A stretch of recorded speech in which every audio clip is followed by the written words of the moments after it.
नमस्कार दोस्तों, स्वागत है आप सभी का आपके YouTube चैनल शिक्षा शास्त्री में। दोस्तों, आज हम लोग बात करने वाले हैं लॉर्ड कर्जन की शिक्षा नीति के बारे में। दोस्तों, आपको बता दें कि लॉर्ड कर्जन भारत के वायसराय होकर 1899 में भारत आए थे।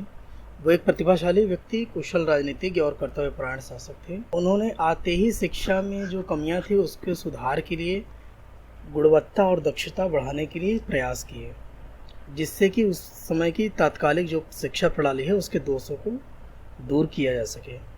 और उन्होंने विभिन्न सरकारी अधिकारियों से परामर्श करने के लिए शिमला में एक सम्मेलन बुलाया और इस सम्मेलन को सितंबर 1901 में आयोजित किया।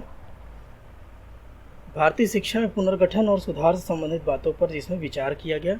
इस सम्मेलन में लगभग 150 प्रस्तावों को पारित करके लॉर्ड कर्जन के शैक्षिक विचारों को प्रारंभ से अंत तक गोपनीय रखा गया, जिसके कारण इसे गुप्त शिक्षा सम्मेलन के नाम से भी पुकारा जाता है। विश्वविद्यालयों के ऊपर सरकारी नियंत्रण इसके वजह से बढ़ने लगा, जिससे कर्जन के प्रयासों की आलोचना हुई। इससे विवश होकर कर्जन ने जनवरी 1902 में सर थॉमस रैले की अध्यक्षता में भारतीय विश्वविद्यालय आयोग की नियुक्ति की। 1904 में लॉर्ड कर्जन ने भारतीय विश्वविद्यालय अधिनियम पारित कराया।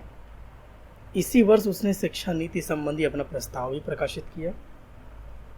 आज के वीडियो में हम लोग भारतीय विश्वविद्यालय आयोग, भारतीय विश्वविद्यालय अधिनियम और शिक्षा नीति संबंधी सरकारी प्रस्ताव के बारे में विस्तार से वर्णन करेंगे। शिक्षा सम्मेलन के बारे में सबसे पहले बात करते हैं। लॉर्ड कर्जन ने भारत में शैक्षिक सुधार की अपनी योजना को कार्यान्वयन देने के लिए सितंबर 1901 में शिमला में एक शिक्षा सम्मेलन आयोजित किया, जिसे भारतीय शिक्षा सम्मेलन के नाम से और शिक्षा सम्मेलन शिमला के नाम से भी जाना जाता है। यह सम्मेलन 15 दिनों तक चला था।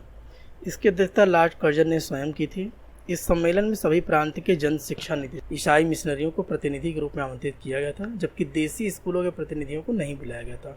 सम्मेलन में लगभग 150 प्रस्ताव पारित किए गए थे, परंतु भारतीय प्रतिनिधियों को न बुलाने के कारण सम्मेलन में हुए विचार विमर्शों व सम्मेलन की कार्यवाही को सार्वजनिक न करने के कारण भारतवासियों के मन में इस सम्मेलन के प्रति भय व आक्रोश की स्थिति हो गई। शिमला सम्मेलन में हुए शैक्षिक विचार विमर्श और इसके फलस्वरूप उजागर शिक्षा समस्याओं ने लॉर्ड कर्जन को शैक्षिक समस्याओं के प्रति संवेदनशील कर दिया था। अब हम लोग बात करते हैं भारतीय विश्वविद्यालय आयोग 1902 की। 1902 में भारतीय विश्वविद्यालय आयोग के गठन के दो मुख्य कारण थे। पहला कि उच्च शिक्षा में अनेक दोष व्याप्त हो गए थे, और 1857 में भारत में जब प्रथम बार कलकत्ता, बम्बई और मद्रास में आधुनिक प्रकार के विश्वविद्यालयों की स्थापना की गई थी, परंतु उसके उपरांत भारतीय विश्वविद्यालयों का कोई पुनर्गठन करने का प्रयास नहीं किया गया। जबकि 1882 में भारतीय शिक्षा आयोग ने इस प्रश्न को अपेक्षा के कम ध्यान दिया और बल्कि हम कहें कि छोड़ दिया। दूसरा इसका मुख्य कारण था भारतीय विश्वविद्यालयों में स्थापना के लिए मॉडल के रूप में कार्य करने वाले लंदन विश्वविद्यालय का सन 1898 में पुनर्गठन कर दिया गया था, जिसके कारण यह उचित समझा गया कि भारत में उच्च शिक्षा के विभिन्न पक्षों पर विस्तार से विचार विमर्श करने और उसमें सुधार करने के लिए कुछ कार्यवाही की जाए। तब 27 जनवरी 1902 को सर थॉमस रैले की अध्यक्षता में भारतीय विश्वविद्यालय आयोग की नियुक्ति की गई। इस आयोग में 2 भारतीय सदस्य भी थे।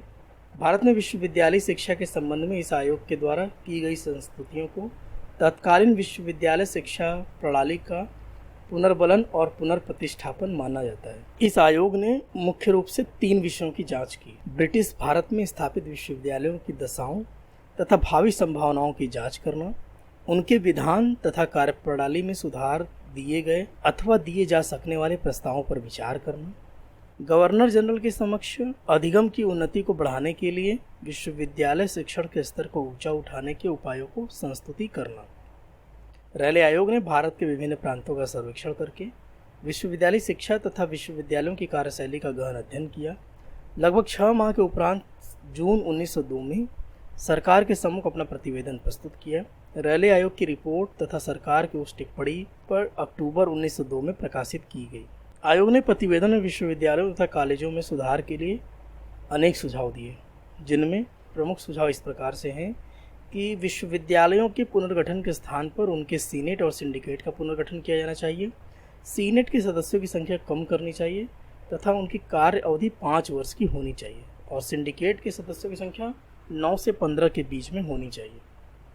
दूसरा, उन्होंने सुझाव दिया कि विश्वविद्यालयों के विधान में संशोधन करके उन्हें शिक्षण कार्य करने के लिए सुविधाएं देनी चाहिए। अध्यापकों तथा संबंधित कॉलेजों के विद्वानों को विश्वविद्यालय सीनेट में उचित प्रतिनिधित्व होना चाहिए।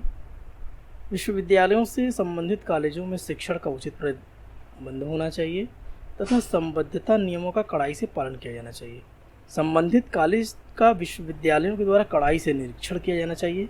उच्च शिक्षा प्रदान करने के लिए विश्वविद्यालयों को अध्यापकों की नियुक्ति करनी चाहिए। छात्रों के लिए छात्रावास बनाए जाने चाहिए। छात्रों की स्थिति के अनुरूप छात्रवृत्तियों की व्यवस्था की जानी चाहिए।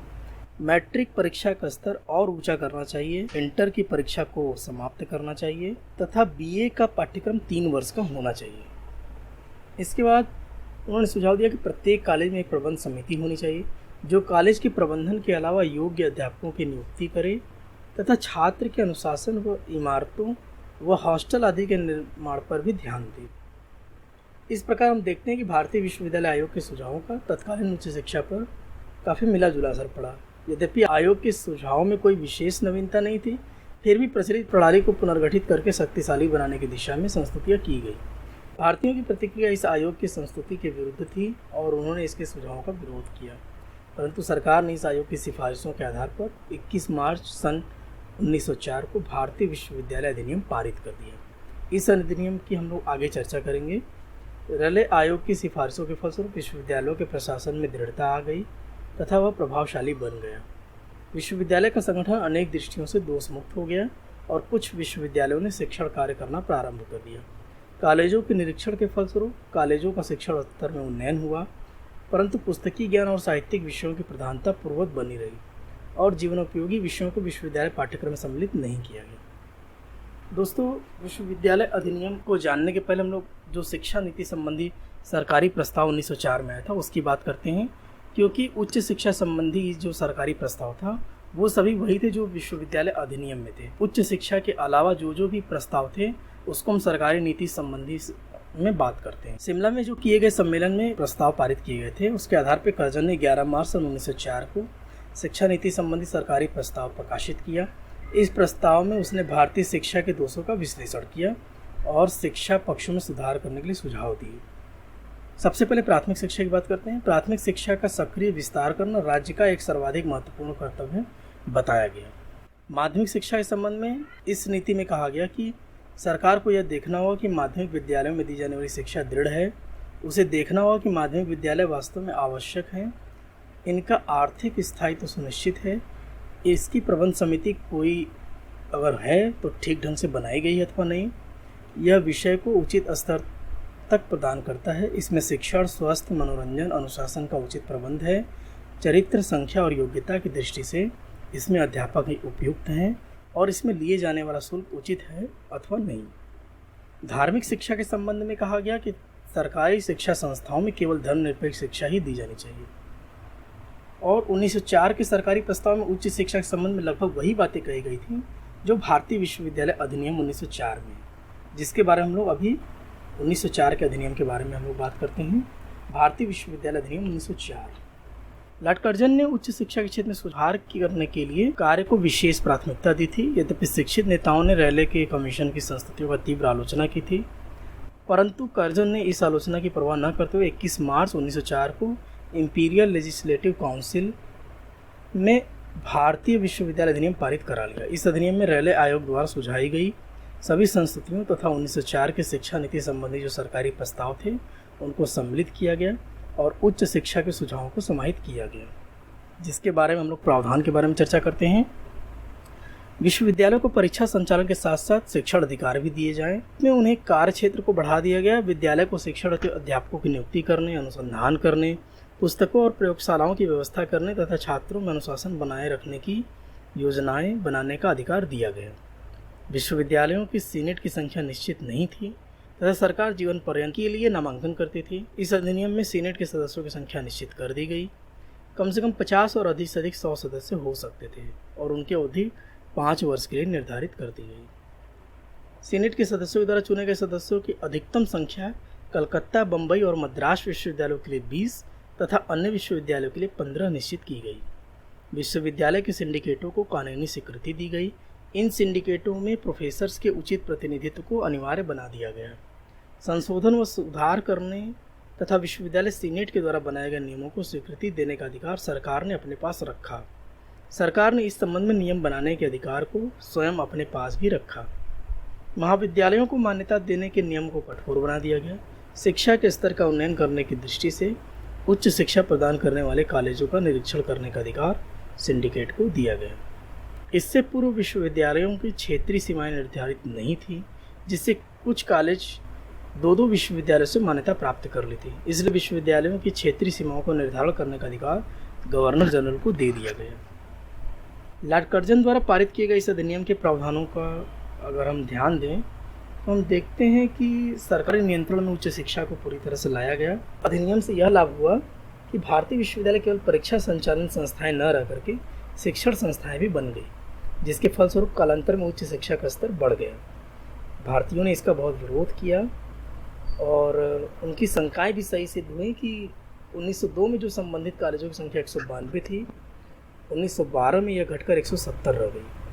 उच्च शिक्षा में तीव्र इच्छा और विश्वविद्यालयों में शिक्षण कार्य प्रारंभ होने के फलस्वरूप छात्रों की संख्या में वृद्धि होती गई। कर्जन की शिक्षा नीति के कारण 1902 में 5 वर्ष तक विश्वविद्यालय में सुधार हेतु 5 लाख रुपए वार्षिक का व्यय भी निश्चित किया गया। तो इस प्रकार से हम देखते हैं कि लॉर्ड कर्जन ने भारत की उच्च शिक्षा में अनेक सुधार किए। अगली बार जब हम लोग मिलेंगे तो हम लोग गोखले बिल के बारे में बात करेंगे। आपने इस वीडियो के लिए समय दिया, आपका बहुत बहुत आभार। नमस्कार दोस्तों।